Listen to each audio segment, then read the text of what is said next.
Boa tarde, gente, tudo bem? Que bom estar aqui com vocês, prazer em conhecê-los. Eu sou o Caio, sou lá de Floripa, do Ministério F-Hop, e estou muito feliz de estar aqui compartilhando sobre oração. É um tema que a gente é um pouco suspeito de falar, né? Nós temos uma casa de oração lá em Florianópolis, uma sala de oração, e eu não queria perder muito tempo falando sobre isso, sobre mim aqui, mas eu queria falar sobre oração, porque eu acho que vai ser proveitoso esse tempo juntos, e eu queria te convidar a ficar atento, a tomar aí o seu bloco de notas. Eu quero poder compartilhar com vocês algumas passagens bíblicas, mas rapidinho aqui, um pequeno parêntese. Se vocês não se importarem, eu estou aqui tomando um cafezinho, né? Porque eu estou em Minas, então o cafezinho ele sempre é bom. E já fui muito bem recebido. Eu estou aqui com o Julian também, vocês vão ver. Dá um oi aí, Julian. Isso, ele aqui, gente, bem tímido. Ó. Julian, ele me corrigiu. Mas é isso, gente. Quando nós falamos de oração, eu queria que a gente pautasse aqui que não é nenhuma novidade. A gente já sabe que oração faz parte da nossa vida, é uma disciplina espiritual. A oração faz parte do que é ser um cristão, é um lugar de conversa, é um lugar de diálogo com Deus, é um lugar onde nós amadurecemos e crescemos no conhecimento de Deus. Mas eu queria trazer algumas perspectivas aqui que eu acho que são pontuais, principalmente para a geração, para o momento que nós temos vivido como igreja, tá bom? Então, sem demorar muito, eu queria que você abrisse sua Bíblia em Lucas capítulo 18, amém?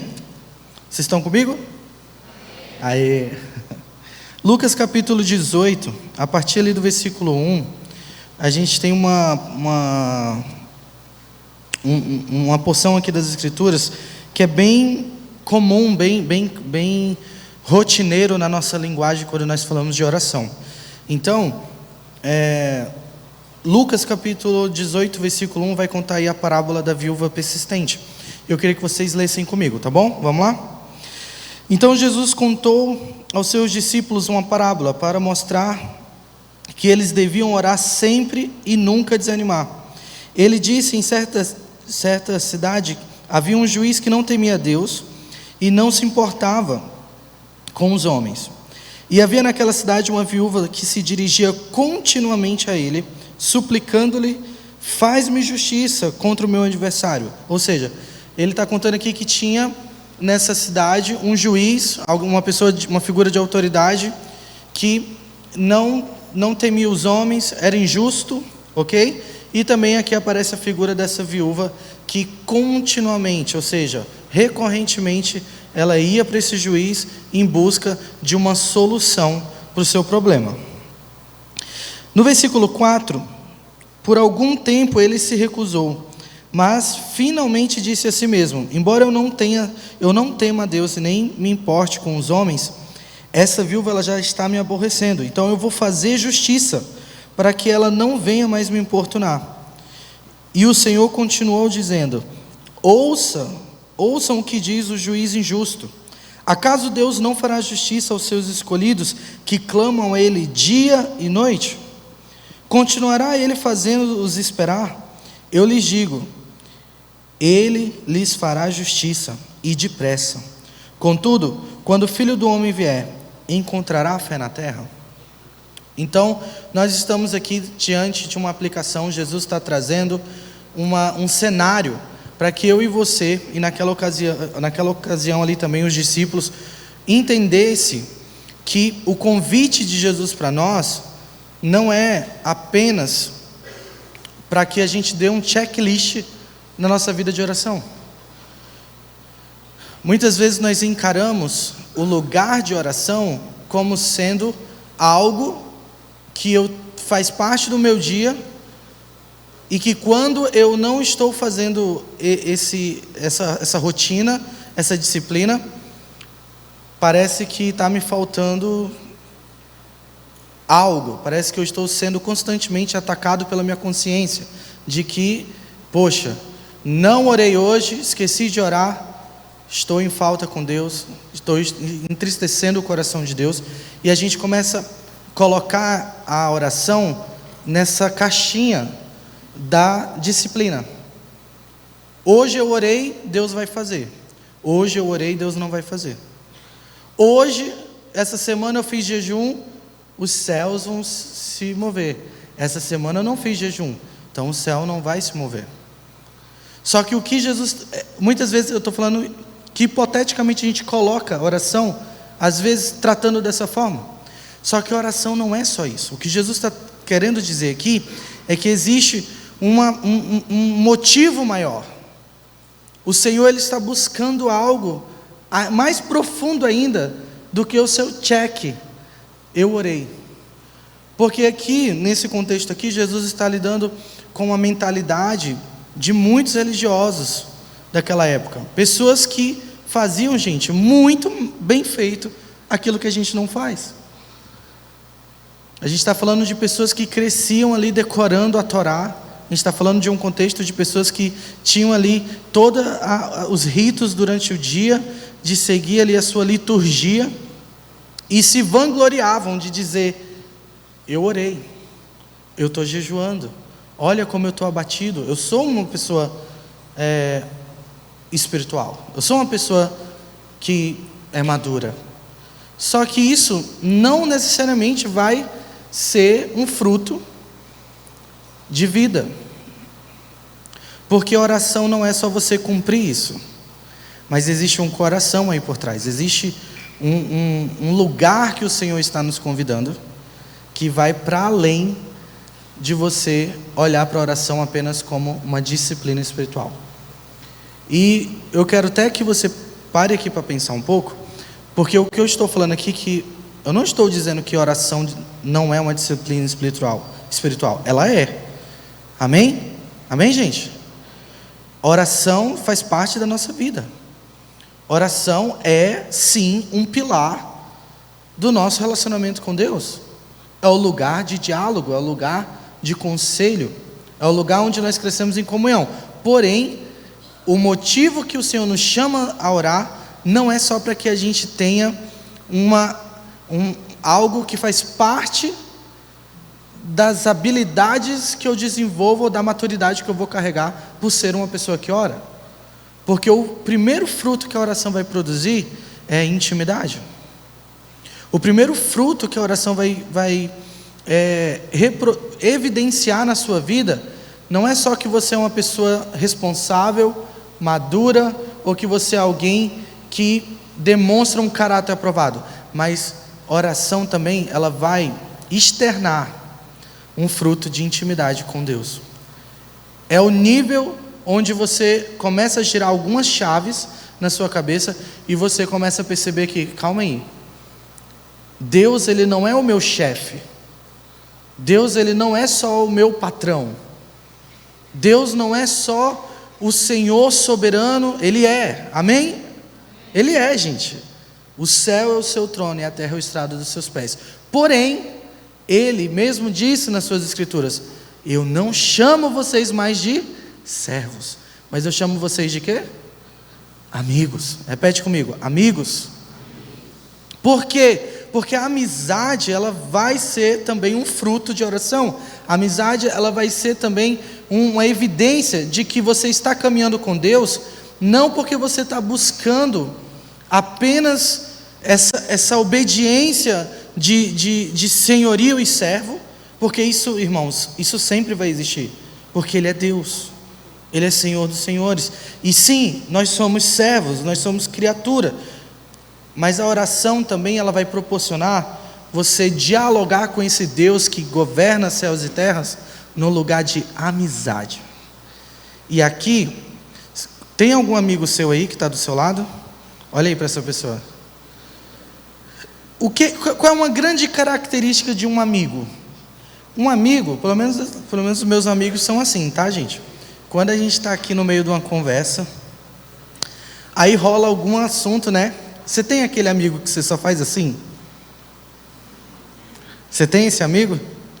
Que vocês conversam um texto inteiro no olho? Não é assim? A gente olha, a gente conhece, A gente sabe quando a pessoa está bem, a gente sabe quando a pessoa está mal. A gente sabe quando a pessoa saiu de casa determinada a fazer drama, não é? É o rei do drama. A gente conhece o outro. Mas o que Deus está falando, isso que a gente está vivendo aqui, a gente está vivendo em parte.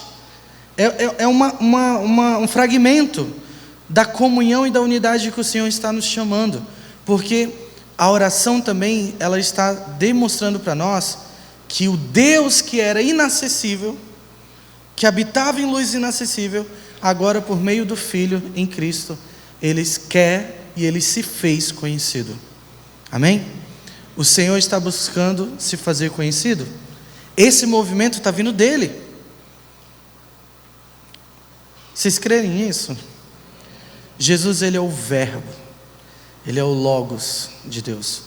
Ele é a sabedoria. E Ele foi enviado. Amém? Ele encarnou. O verbo habitou entre nós. Seu nome é Emanuel. Deus conosco.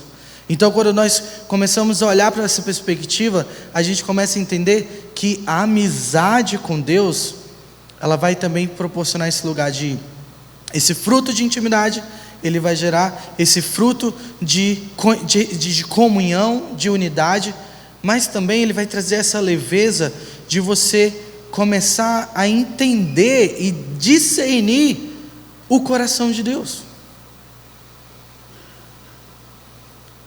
Irmãos, nós vivemos hoje numa cultura, e eu sei que o que eu vou falar aqui é algo que é muito comum hoje, mas nós vivemos uma cultura, quando eu falo nós, eu estou falando nós, igreja, corpo de Cristo, principalmente aqui no Brasil.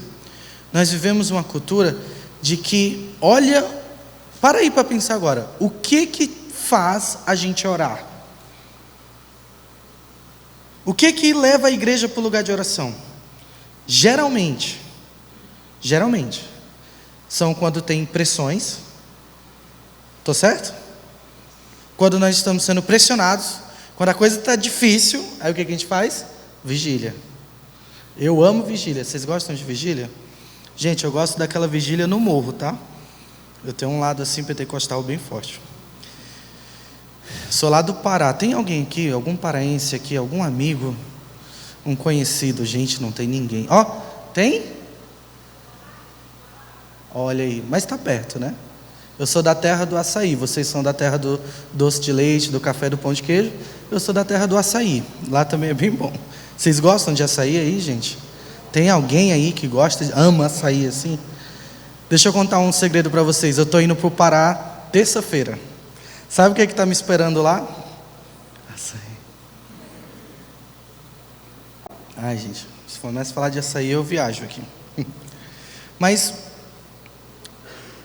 o Senhor, Ele está mostrando, Jesus está sendo didático aqui, né, em Lucas 18, porque Ele quer falar assim, olha essa tela que eu estou pintando aqui, olha para essa parábola. Essa viúva, ela está indo clamar por justiça para alguém injusto. Qual é a lógica disso? E muitas vezes, nós nos reunimos em oração, como eu falei anteriormente, por causa de pressões. Ou então, vai ter um evento tal, vai ter alguma coisa, vamos orar. Só que o que Jesus está falando aqui é tipo assim, olha, se essa mulher estava recorrendo a um juiz que era injusto, e o juiz fez a justiça, porque ela estava importunando, quanto mais nós, amém? Os escolhidos, que clamam dia e noite, irão para Deus que é justo e bom. Será que Ele não vai fazer justiça? Por que eu estou trazendo essa problemática para você? Porque o lugar de oração que o Senhor está nos chamando, Ele requer de nós tirarmos a lente e entender que a gente não está indo fazer uma barganha com Deus. Amém? Nós estamos indo para Ele Porque nós sabemos quem Ele é. Eu estou indo para Ele não é porque eu duvido que talvez Ele vai querer fazer ou não. Não, eu vou me achegar, como Paulo disse, entra na sala do trono. Entra com confiança. A gente não sabe se foi Paulo, né? Mas fica aqui. Em Hebreus 4, entra na sala do trono e começa a dialogar com o Senhor em confiança, sabendo que você vai receber misericórdia de Deus, sabendo que você vai receber graça. Por quê? Porque nós adoramos e nós dialogamos com o Deus que a gente conhece. Essa figura do juiz injusto aqui de Lucas 18 é uma demonstração de como às vezes nós nos dirigimos a Deus achando que é Deus e não é Deus. Eu vou ter um pouquinho de calma aqui para você entender isso. Não é o meu muito fazer que vai mover a mão de Deus. Mas, irmãos, quando nós nos achegamos ao Senhor em conhecimento, e quando eu falo conhecimento de Deus, não é informação adquirida, eu estou falando de experiência. Eu estou falando de você provar de Deus e ver. Como Davi falou lá em Salmos 34, eu provei e vi que o Senhor é bom. Eu não estou indo dialogar aqui com Deus porque o fulano falou que Deus é bom. Não, eu estou indo diante da presença de Deus porque eu provei da bondade de Deus. Eu sei que Ele é bom. Aí quando você entra em oração nesse lugar, você já não entra como coitadinho, você entra como um amigo. Você entra em autoridade. Você entra sabendo quem Ele é e o que Ele é capaz de fazer. Amém? Você está entendendo?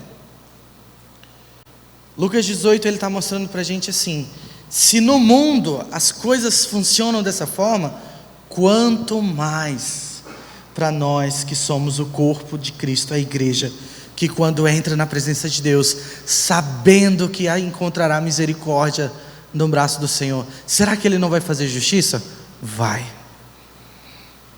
Amém? Só que, irmãos, fazer justiça nem sempre é aquilo que a gente deduz que é justiça.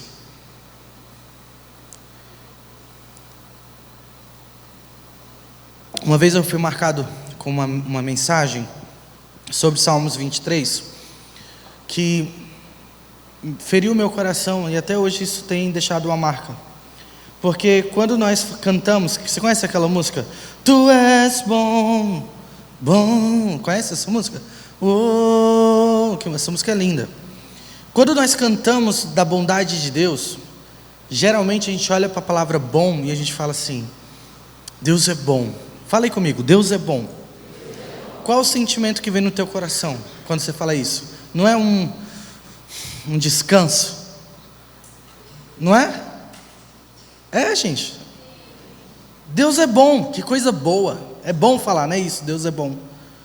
Só que quando a gente sai de um culto, que a gente ora e fala Deus é bom, e aí a gente sai daquela porta, ou aqui mesmo, aqui dentro, e vem pancada de tudo que é lado, pressão, provação, turbulência, tormenta.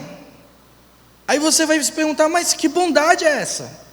Como eu provei da bondade de Deus se eu estou sendo pressionado por todos os lados? Porque, irmãos, bondade de Deus às vezes é o não. Às vezes bondade de Deus é te parar. Às vezes a bondade de Deus vai ser te deixar de molho. Às vezes a bondade de Deus vai ser ficar calado. Sabe por quê? Porque o Senhor está nos amadurecendo no conhecimento de Deus. E no que diz respeito a bênçãos, o Senhor não fez você para correr atrás de bênção. O Senhor fez elas para correrem atrás de você. Porque você está na frente correndo atrás de Deus. Você está entendendo essa dinâmica? Lá em Salmos 23, versículo 6, falam que bondade e misericórdia nos perseguem. Não é a gente correndo atrás de bondade e misericórdia. É bondade e misericórdia correndo atrás de você. Se bondade e misericórdia está correndo atrás de você, é porque você está focado em outra coisa que não é bondade e misericórdia. Isso mostra exatamente o mesmo cenário de Lucas 18. Quando você entrar na presença do justo juiz, você está ali importunando e pedindo: Senhor, me dá isso, Senhor, abre essa porta, Senhor, faz isso. E olha o que a gente transformou o lugar de oração: um lugar onde você liga o microfone e você: Senhor, faz isso, Senhor, me dá isso, Senhor, move isso, Senhor, mexe nisso, Senhor, transforma nisso. E o que o Senhor está falando ali? Ei, calma aí. E se você entrasse no lugar de oração para dialogar comigo por quem eu sou? E se a sua primeira petição fosse relacionada ao nosso relacionamento? Como que essas bênçãos iriam chegar até você? É isso que o Senhor está tentando nos alertar. Ele não é como o juiz injusto, que vai te dar exatamente a medida do que você pediu. A justiça dele, a vontade dele é boa, perfeita e agradável. A medida de Deus, ela é abundante, transbordante. Amém? Então, quando nós entramos no lugar de diálogo com Deus, isso aqui, o que eu estou falando não é: parem de pedir para Deus. Eu não estou falando isso. Eu estou falando para você se posicionar no lugar de petição pelo motivo correto. Porque se você entra no lugar de oração sabendo quem Deus é, cultivando esse lugar de conhecimento, de relação com Deus, provando e vendo da revelação dele todos os dias, através da sua palavra, através da comunhão com os irmãos na igreja, através da unidade, você vai começar a entender que aquilo que fazia você gastar tempo pedindo para si, você para de pedir. Porque você começa a discernir o cuidado de Deus já fazendo essas coisas. Quantos aqui foram abençoados por Deus esses dias? Nisso aí que você falou aí, amém agora. Puxa aí na sua memória. Você falou que você foi abençoado esses dias. Quantos das bênçãos de Deus que veio sobre você exatamente foram as bênçãos que você estava aqui orando e pedindo? Gente, o Senhor, Ele é bondoso. Ele é transbordante. Quando nós pensamos que nós estamos em diálogo, Deus faz isso aqui, Ele já está fazendo tantas outras coisas, de uma forma tão melhor, de um caminho tão mais alto, que eu e você não somos capazes. Por quê? Porque a urgência do coração de Deus, no lugar da oração, é relacionamento, é intimidade, é olhar no olho do outro, como nós olhamos com um amigo, é começar a entrar em um ambiente, e quando você vai para o lugar de oração, você não é o primeiro da fila na oração. E aqui é um outro fruto que a oração vai trazer. A oração vai te levar a viver o segundo mandamento. A oração vai fazer você frutificar no segundo mandamento. Por quê? Porque você não é o primeiro da sua lista de oração. Você começa a considerar o interesse do irmão que está do lado tão mais importante ou irrelevante do que o seu, que se torna secundário à sua lista de prioridade. Quem está entendendo o que eu estou falando? Irmãos, quando nós começamos a acessar esse lugar, o Senhor começa a encontrar amigos. E sabe o que Deus faz com seus amigos? É um outro fruto que a oração vai proporcionar. A oração, ela promove o ministério profético.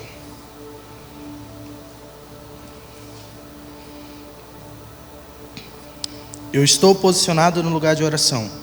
Eu estou indo orar a Deus por quem Ele é, antes de qualquer coisa.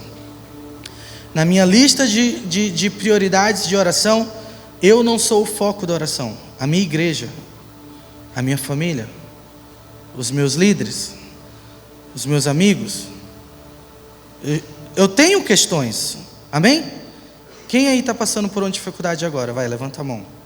Só quem está sendo pressionado em alguma área agora, levanta a mão.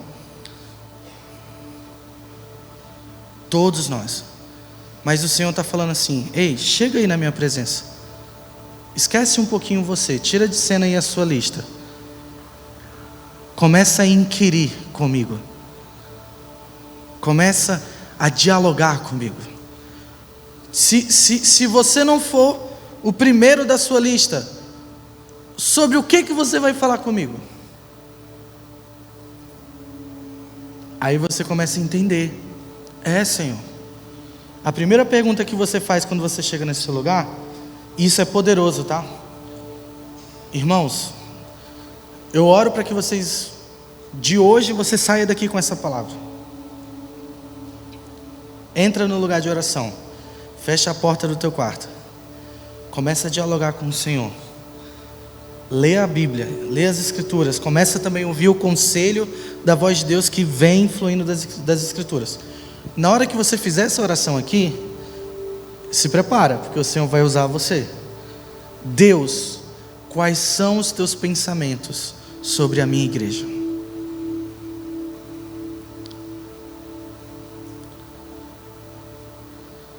Você sabe o tanto que isso é poderoso? Porque se você entra em um lugar de oração e você fala: Senhor, eu quero saber quais são os teus pensamentos. Qual é a tua vontade para a minha igreja? Qual é a tua vontade para o meu grupo de convívio?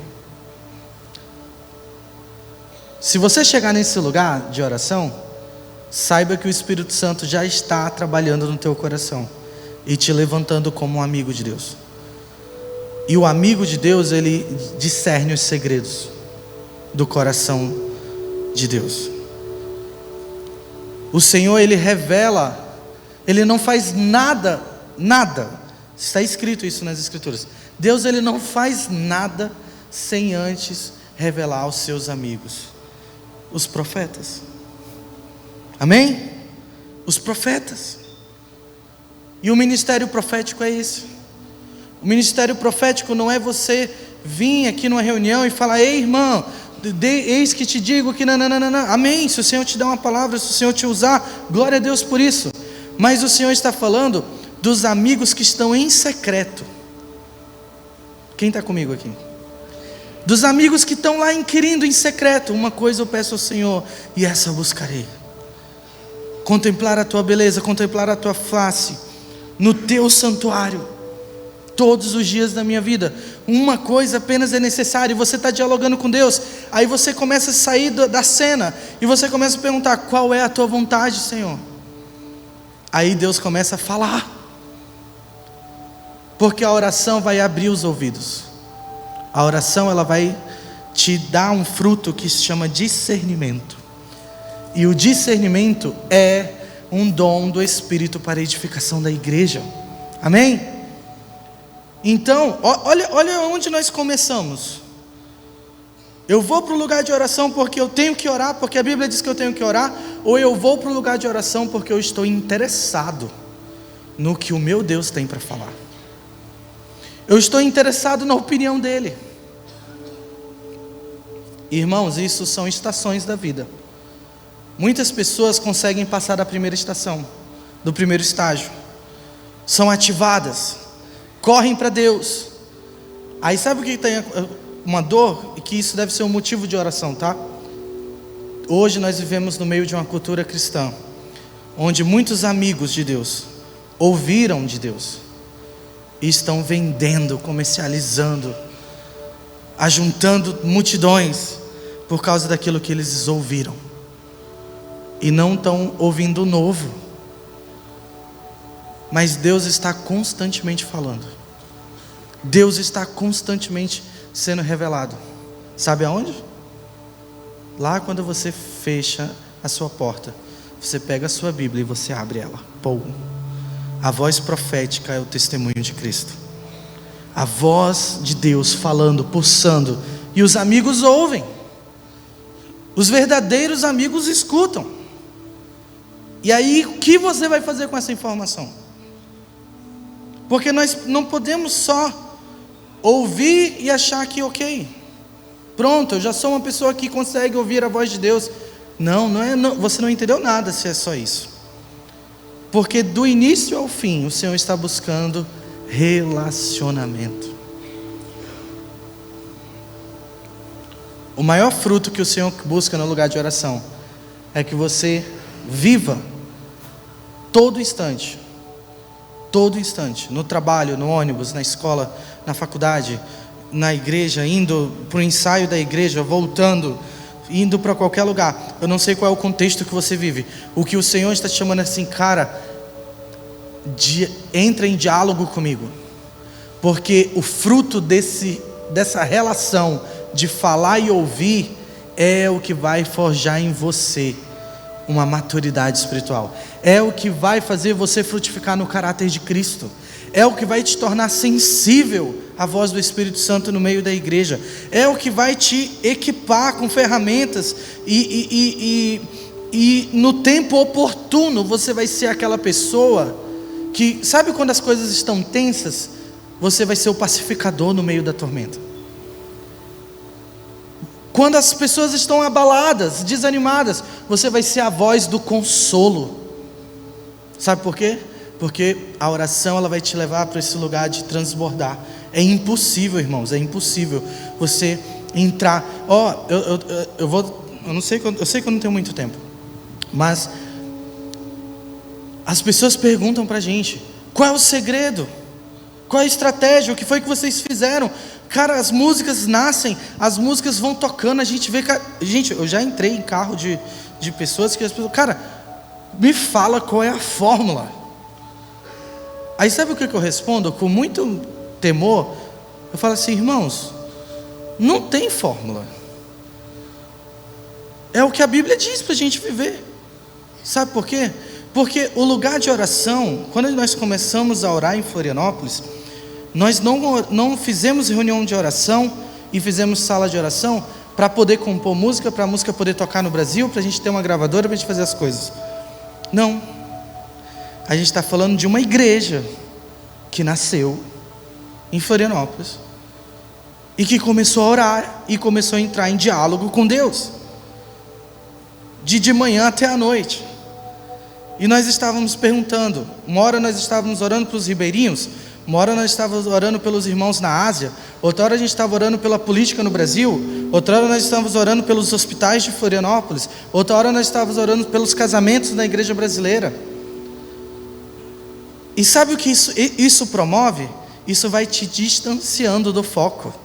Isso vai te apagando do lugar de oração, que às vezes a gente fala: Senhor, eu tenho as minhas urgências, eu tenho as minhas necessidades, eu tenho essa demanda. Só que o lugar de oração ele vai te tirando desse lugar. E aí sabe o que começa a acontecer? O Senhor começa a compartilhar coisas. O Senhor começa a compartilhar músicas. O Senhor começa a compartilhar uma mensagem. O Senhor começa a levantar não um nome de uma pessoa, mas uma cultura de pessoas que estão indo para o lugar de oração, não para bater na porta e ficar insistindo como a viúva persistente apenas, mas pessoas que estão indo bater na porta certa, porque sabe quem é que está do outro lado da porta, porque sabe quem é o dono da casa, sabe quem é que está sentado no trono. Amém? Nós sabemos quem governa com justiça e retidão, nós sabemos. Então, eu vou entrar nesse lugar de diálogo, no lugar do conselho, no lugar da oração, simplesmente porque eu entendi que sem essa comunhão com esse Deus, tudo que eu faço, tudo que eu fizer, não tem valor, é secundário. Amém? Gente, por que eu tenho que orar? Como que eu posso conhecer sem dialogar? Como que eu posso prosseguir em conhecer?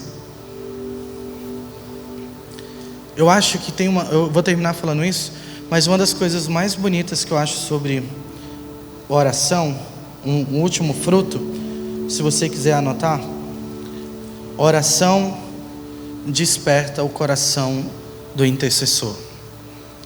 E o intercessor, meus irmãos, o ministério da intercessão, ele não é um ministério que é só, com muito respeito, tá? Não é só para as tias do coque que vem de manhã cedo.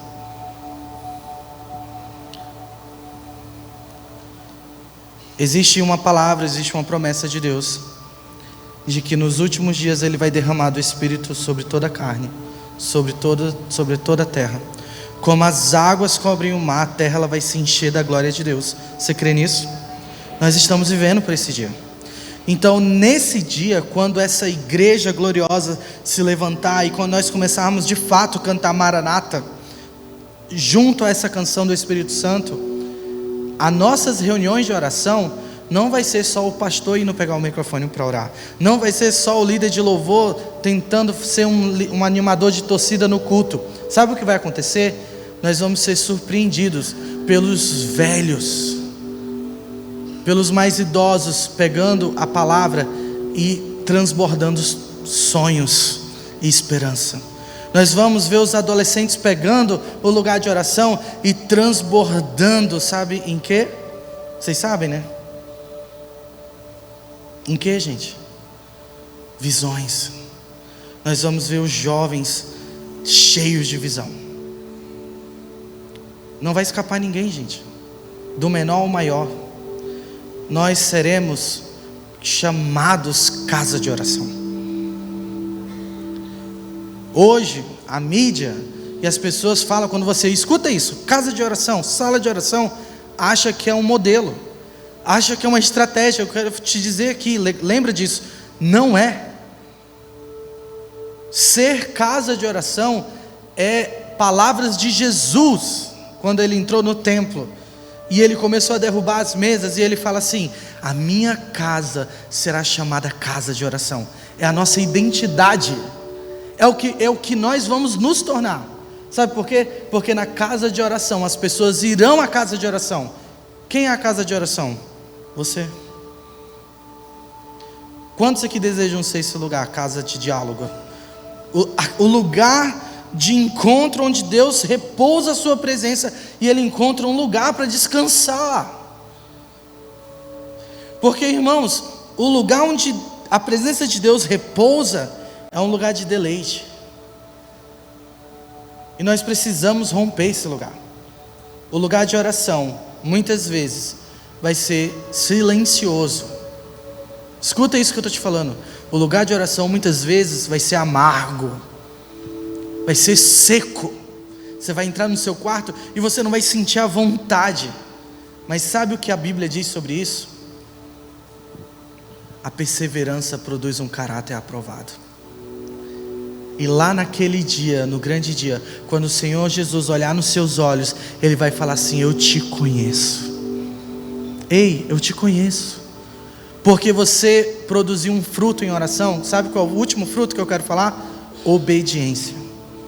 Irmãos, a oração produz o fruto de obediência, que nada desmorona aquilo que você constrói em obediência diante do Senhor. Você pode ser a pessoa, talvez você esteja aqui, você não é a pessoa mais avivada, talvez você não é aquela pessoa que grita, que pula, que corre, que demonstra, talvez você não seja esse tipo de pessoa, mas deixa eu te falar uma coisa, ainda assim, se o seu coração está em obediência ao Senhor, temendo, conhecendo Ele dia após dia, naquele dia vai ser o suficiente para Jesus olhar nos seus olhos e falar: eu te conheço, servo bom e fiel. Porque as evidências da vida cristã, a gente transbordar, a gente gritar e pular, isso é bom, é bíblico, amém? É bíblico a gente pular, gritar, bater palma, é bíblico. Davi dançou, cantai com ele com júbilo, com palmas. O Senhor nos chama à extravagância, e amém. Só que o que eu estou te falando aqui é que isso não é só sobre esse momento, mas é sobre a hora que você entrar lá no ministério da louça. Quem aí é do ministério da louça? Gente, eu não sei vocês, mas eu quando lavo a louça, o Senhor fala comigo. Ou lavando o banheiro, não sei. Mas cara, o lugar... Quem se identifica comigo? Vai, alguém? Pelo amor de Deus, eu vi ali. Cara, por quê? Porque o Senhor está no ordinário. O Senhor está acessível no ordinário, na rotina. A voz do Espírito está disponível para nós nesse lugar. Então, como em Lucas 18, finalizando, Ele vai fazer justiça, amém? Sabe Talvez hoje você não desfrute de toda a justiça, mas meu irmão, eu quero te lembrar disso, viu? Ei, Jesus está voltando. E no dia que Ele voltar, toda a justiça será completa. Ah, meu irmão, naquele dia toda oração vai ser respondida. Então, se Ele não respondeu ainda, é porque Ele está amadurecendo um caráter aí dentro.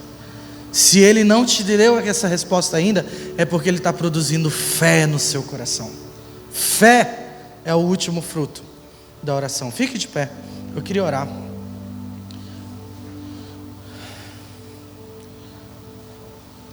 Todas as vezes que você for para o lugar de oração, se é que tem esse lugar, constantemente nós estamos vivendo no lugar de oração, porque oração é parte da nossa identidade. Mas quando você intencionalmente chegar a Deus, lembra disso que eu estou te falando. Sai um pouco do eu da cena e só pergunta a Deus: qual é a sua vontade? Quais são os seus pensamentos? O que você está pensando hoje? Feche seus olhos. Será que você pode agora? Nós vamos tirar 2 minutos apenas. Faça uma oração onde você saia de cena e pergunte: Senhor, o que está no teu coração? Senhor, o que eu ainda não ouvi?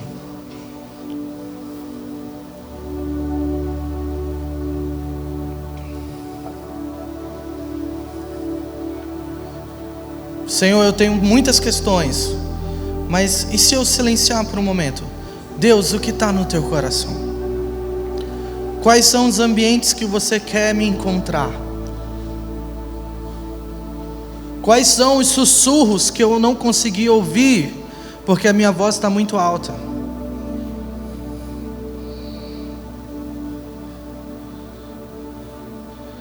Espírito Santo, eu te peço agora sobre nós nesse ambiente.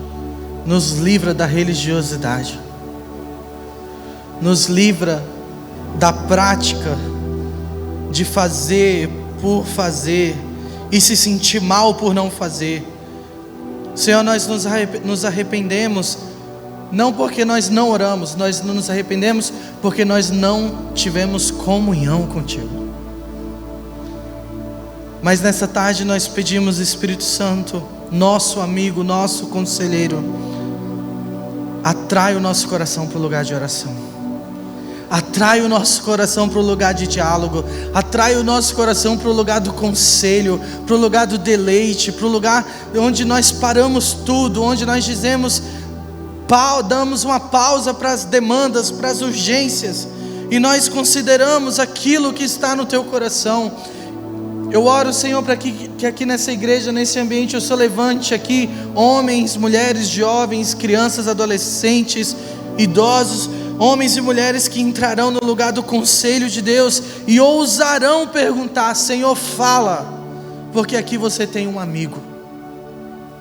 E nós queremos ver, Senhor, o fruto dessas orações tocando a igreja aqui nessa cidade. Nós queremos ver, Senhor, uma igreja se levantando em autoridade. Nós queremos ver, Senhor, homens e mulheres totalmente cheios do Espírito Santo, cheios do Espírito de sabedoria e revelação, dialogando com Deus em autoridade, porque estão tendo intimidade, hábito de passar tempo com Deus e com a sua palavra. É isso que nós oramos, Senhor. Nós pedimos, nos conduza ao lugar de oração. Que o Senhor possa encontrar fé aqui nessa igreja. Encontra fé quando os seus olhos passarem pelo governador Valadares, quando os seus olhos passarem por essa igreja. Encontra fé no coração, encontra fé suficiente para perseverar em diálogo com Deus, até que o Senhor responda, até que o Senhor envie justiça, até que a mão do Senhor possa se mover, e naquele dia nós nos alegrarmos em saber que o Senhor é fiel, em saber que o Senhor está se movendo no meio da sua igreja. É isso que nós oramos, em nome de Jesus. Amém. Amém, gente. Deus abençoe você.